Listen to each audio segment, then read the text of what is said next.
PMLN کے ساتھ میں نے پھر اپنی پریکٹیکل جو لائف ہے وہ میں نے PMLN کے ساتھ 1995 سے شروع کی، الحمدللہ آج تک ادھر ہی ہوں. چلیں جی ماشاء اللہ. اچھا سر، اب آپ آ رہے ہیں حلقہ 129 میں، آپ کو آپ کا حلقہ تو 128 تھا، 9 میں دیا گیا، تو آپ کو تھوڑا لگا نہیں کہ یار میری ورکنگ ادھر تھی، اب مجھے ادھر بھیج دیا گیا، مجھے دوبارہ سے اسٹریٹجی پلان کرنی پڑے گی، مجھے دوبارہ سے ورکنگ کرنی پڑے گی، نئے لوگوں میں جانا پڑے گا، تو تھوڑا کنفیوژن نہیں لگا کہ یو آل اوکے؟ نہیں، بہت بڑا ڈیسیژن تھا میرا یہ، اور یہ میرا نہیں تھا کہ بالکل پورا جو آپ کا ایک ہوم ورک تھا وہ چینج کر دیا، کہ آپ کا سلیبس ہی چینج ہو گیا نا. ہاں، اس میں اس طرح تھا کہ یہ بالکل آپ ٹھیک کہہ رہی ہیں، یعنی NA 128 سے میری بیسک تیاری تھی، چونکہ میری پالیٹکس ساری جو میں 1995 سے آن ورڈ کر رہا تھا وہ اسی علاقے میں ہو رہی تھی، جس میں اچھرا تھا، جس میں گلبرگ تھا، جس میں سارا ماڈل ٹاؤن کا علاقہ تھا، پکی ٹھٹی کا علاقہ، یہ سارا NA 128 میں آ رہا تھا. اور چونکہ میرا جدید پشتی علاقہ اور میں یہاں سے MPA بھی رہا، آپ کو یاد ہے کہ 2008 سے 13 میں MPA بھی رہا، تو ظاہر ہے کہ میری بھرپور تیاری یہاں پہ تھی. لیکن دیکھیں بعض دفعہ پارٹی کے لیے آپ کو اپنے مفادات کو پیچھے کرنا پڑتا ہے، تو میں نے ایک سیکنڈ نہیں لگایا اس بات کو قبول کرنے میں. اور میں آپ کو پتا ہے میں زندگی میں گلے شکوے نہیں کرتا اور مجھے شکایات کرنے کا نہیں ہے. میں نے کہا میں نے اپنی لیڈرشپ کام کرنا ہے نا، بس اصل چیز ہے کام کرنا ہے. کوئی بات نہیں، ایک انہونی تھی میرے لیے کیونکہ میں بہت ایڈوانس جا چکا تھا، بہت فارورڈ جا چکا تھا. لیکن جب میری لیڈرشپ نے کہہ دیا تو آمنا و صدقنا، ہم نے فوری طور پہ میں نے کہا کہ ٹھیک ہے جی. اچھا سر، میرا کوشچن ہے، آپ بتا رہے تھے جب ایک جگہ پہ روڈ کارپیٹ ہوگی، روڈ بن گئی، اس پہ ایک بڑا بجٹ لگایا جاتا ہے، 2 مہینے بعد اس کو دوسرے کھودنے آ جاتے ہیں، واسا والے آ جاتے ہیں، کوئی نہ کوئی ایشو ہو جاتا ہے، یہاں سے فلاں. تو پہلے یہ تمام محکمے ایک پلان نہیں بناتے کہ یہاں سے کیا کیا چیزیں کرنی ہیں اور پھر ہم روڈ بنائیں گے. ہر تیسرے ماہ ایک روڈ کو، اب میں اپنے ایریا کی بات کروں گی تو وہ تو اس میں نہیں آتا، لیکن اگر میں بات کروں ہمارے ندیم شہید روڈ پہ باقاعدہ پراپر اس کو بنایا گیا، بڑے سیوریج پائپ ڈال کے بہت اچھے طریقے سے. 2 ماہ بعد اس کو کھود دیا، سارا توڑ دیا، یہاں پہ یہ پائپ ڈل رہے ہیں، یہاں پہ یہ پائپ ڈل.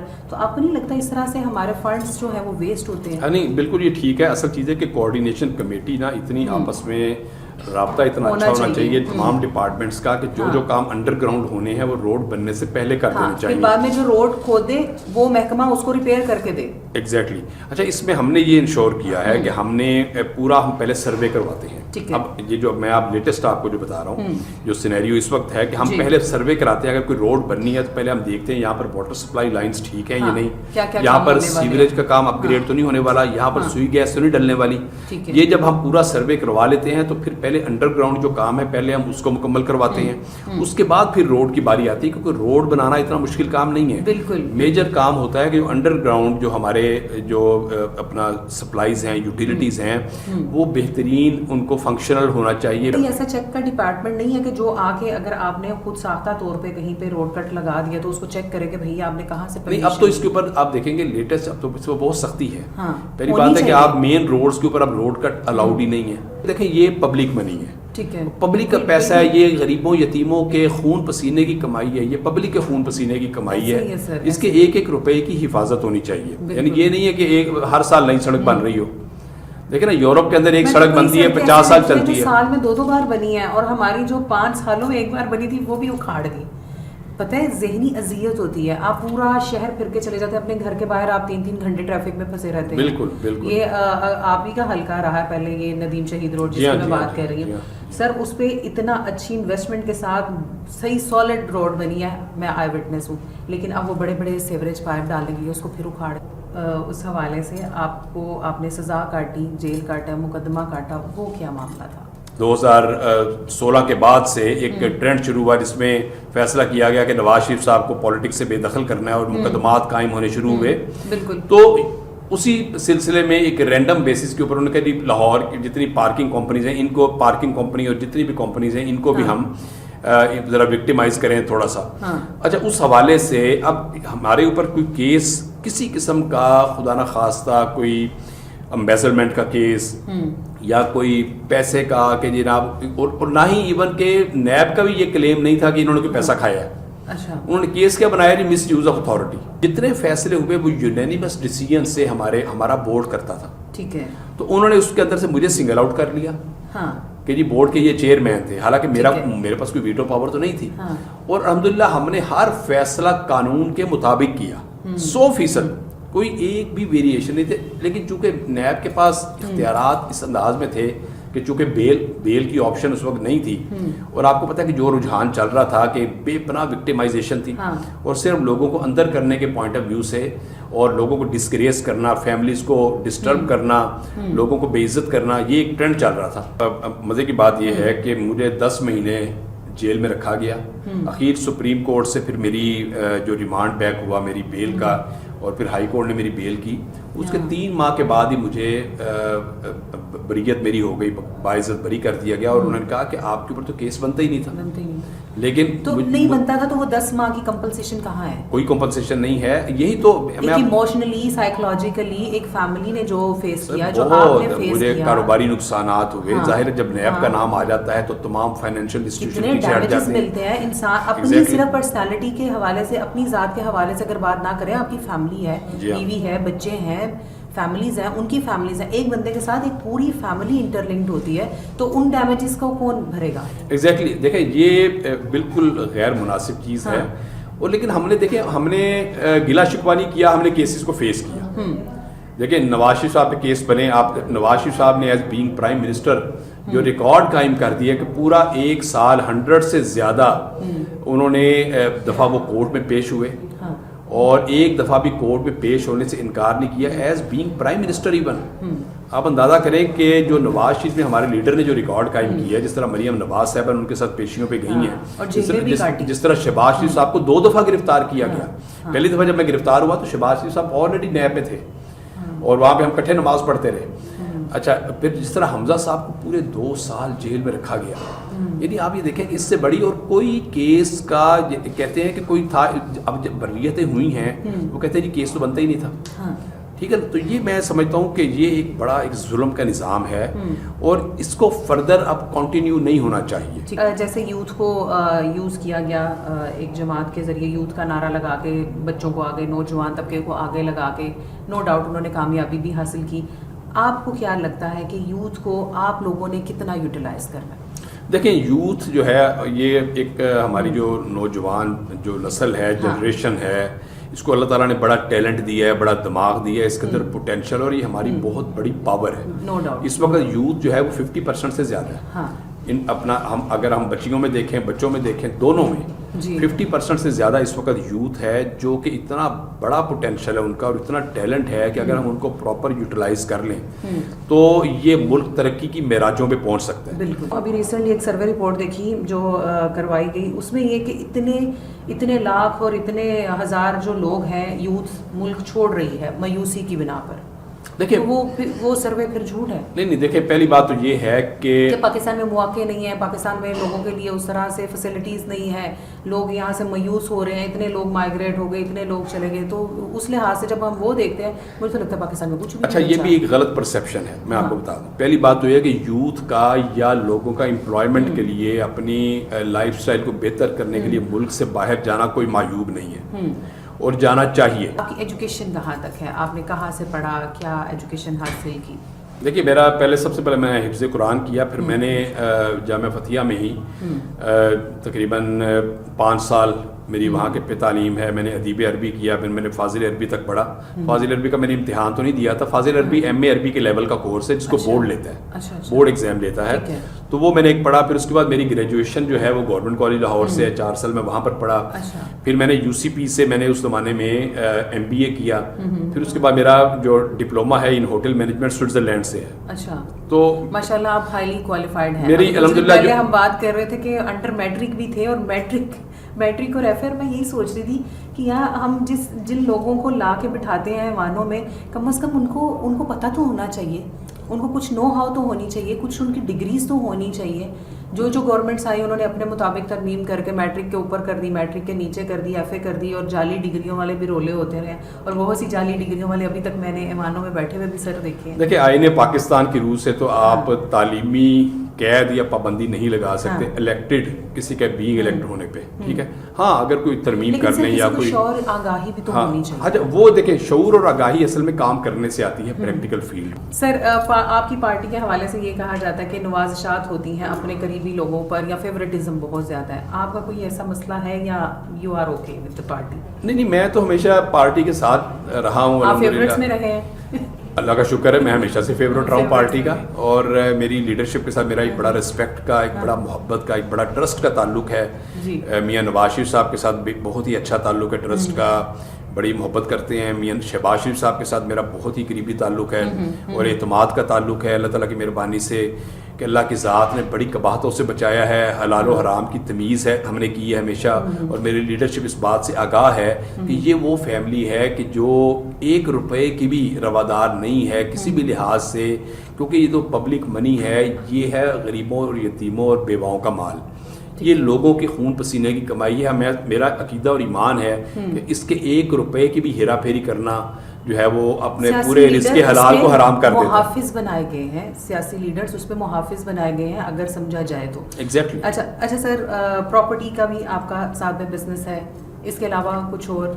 دیکھیے ہمارا جو ہے پہلے تو ہم پرانے زمانے میں ذمہ دارہ تھا, ہمارا ذمہ دارہ پھر ختم ہوا, ہم لینڈ ڈیولپمنٹ کے کام میں آ گئے, کنسٹرکشن کے کام میں آ گئے. ہمارے والد صاحب دادا کے دور سے پھر اب یہ ہمارا لینڈ ڈیولپمنٹ کا کام بھی چل رہا ہے, کنسٹرکشن کا کام بھی چل رہا ہے, مینوفیکچرنگ کے اندر بھی ہم ہیں, ٹریڈنگ کے اندر بھی ہم ہیں, آئی ٹی کے اندر بھی ہیں ہم, اور مختلف اور جو سیکٹرز ہیں جہاں جہاں بچے ماشاءاللہ بڑے ہو گئے ہیں تو مختلف اور سیکٹرز کو بھی ایکسپلور کر رہے ہیں. تو بچوں کو ہم نے پوری فل لبرٹی دی ہے. بچوں میں سے کسی کا ہے کہ آئیں گے سیاست میں؟ ابھی تو کسی کا نہیں ہے. جو میرا بڑا بیٹا ہے وہ فیکٹری کو دیکھ رہا ہے, اور مختلف جو ہمارے پروجیکٹ ہیں, اس طرح میرے بھتیجے ہیں, بھانجے ہیں, سارے ابھی تو سب لوگ کاروبار کے اندر ہیں. یہ تو with the passage of time دیکھیں ان شاء اللہ تعالیٰ جنریشن میں آنا چاہے گا, نیکسٹ جنریشن میں تو اپنی اس کی مرضی ہے وہ آ جائے گا. ٹھیک ہے سر, کتنے بچے ہیں آپ کے؟ میرے 4 بچے ہیں. اچھا, بھابیاں کتنی ہیں جی؟ بیگمات کتنی ہیں؟ ایک ہی بیگم سے ہیں 4 یا؟ الحمدللہ ایک ہی بیگم. اور سر بچپن میں کون سی شرارتیں کرتے تھے؟ کبھی مار کٹائی بھی لگی گھر سے کہ نہیں؟ ہمارا بچپن بڑا پیسفل گزرا ہے, اور آپس میں ہم بھائی تھے, 5 بھائی تھے, تو ہمارے بڑے تو 3 ہم بھائی تھے, تو آپس میں کبھی کبھار ہماری کوئی وہ کہتے ہیں چونچے لڑانا, وہ کبھی کبھار ہو جاتا تھا. لیکن لڑکوں والے گھر میں تو ہر وقت ریسلنگ ظاہر ہے وہ ایک ہوتا تھا, لیکن الحمدللہ کوئی ایسا کچھ ایسے ہوتا ہے نا کہ شرارتی ایک رویے ہوتے ہیں, بہت زیادہ خطرناک شرارتیں ہوتی ہیں, وہ کبھی بھی نہیں رہا. انٹرٹینمنٹ کیا ہوتی تھی آپ کی؟ موویز میں کوئی فیوریٹ ہونا یا موسیقی سے کوئی لگاؤ ہونا, کوئی فیوریٹ سنگر ہونا؟ آپ کی تو ایک پیٹرن لائف چل رہی ہے, تو اس میں کچھ ایسا نہیں. شروع بچپن میں تو ہمارے گھر میں ٹی وی دیکھنا بھی منع تھا, بلکہ ٹی وی تھا ہی نہیں. اچھا, پھر وہ جب ہم کوئی, مجھے یاد ہے کہ 1978-79 میں والد صاحب نے پھر ٹی وی لیا, اور وہ ہم نے بڑا اصرار کیا. والد صاحب کو پتا چلا کہ بچے ٹی وی دیکھنے کی پھپھو کے گھر جاتے ہیں. آس پڑوس میں اچھا, ہماری پھپھو کا گھر تھا ساتھ ہی, تو ہم نے ٹی وی دیکھنے کے لیے کبھی کبھار وہاں چلے جانا. تو والد صاحب کو ایک دن جب پتا چلا, فوراً والد صاحب جا کے ٹی وی خود خرید کے لے آئے, گھر پہ لے آئے کہ بھائی یہ تو بچوں کے اندر فرسٹریشن نہ پیدا ہو. ڈراموں سے کوئی لگاؤ نہیں ہے؟ نہیں, وہ مجھے کسی بھی زمانے میں. بھابھی سے لڑائی ہو کے دکھی گانے نہیں سنتے آپ؟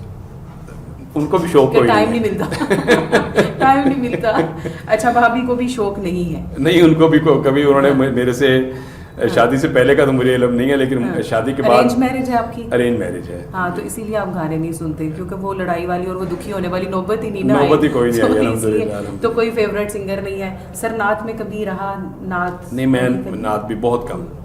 کرت وغیرہ تو اچھی ہو؟ کرت میں خود, اب کرت میں ہمارا یہ تھا کہ ایک شوق ہے بڑا کہ اپنا ہمارے مدرسے کے اندر بڑے بڑے نامور جو مصری قراء ہیں, ہماری ایک بڑی محفل مشہور تھی جو یعنی عالمی محفل حسن قرات, وہ ہم بڑا کافی عرصہ ہمارے مدرسے میں عالمی شہرت یافتہ قاری آتے رہے.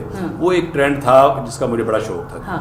بینگ اے مسلم ہمارا یہ بھی ہے نا کہ میرا بیٹا اب اسٹڈیز میں مجھے بہت تنگ کرتا ہے, لیکن وہ جب قرآن پاک پڑھتا ہے نا, وہ کہتی ہے محمد تو میرے یہاں آ کے سارے گلے ختم کر دیتا ہے, کہ وہ ماشاء اللہ اتنا خوبصورت پڑھتا ہے اور وہ سننے میں اتنا اچھا لگ رہا ہوتا ہے. میں کہتی ہوں محمد مجھے کیسے 100 گلے ہوتے ہیں نا, جب تو قرآن پاک پڑھتا ہے نا وہ سن کے میرے گلے دور ہو جاتے ہیں. Thank you so much sir, hope for the best and 129 کے الیکشن کے لیے آپ کے ڈھیروں دعائیں. اللہ پاک آپ کو کامیابی عطا فرمائے, اور اسی کے ساتھ ہمیں اجازت دیجیے گا. اگلے پوڈ کاسٹ میں حاضر ہوں گے, تب تک کے لیے اللہ حافظ.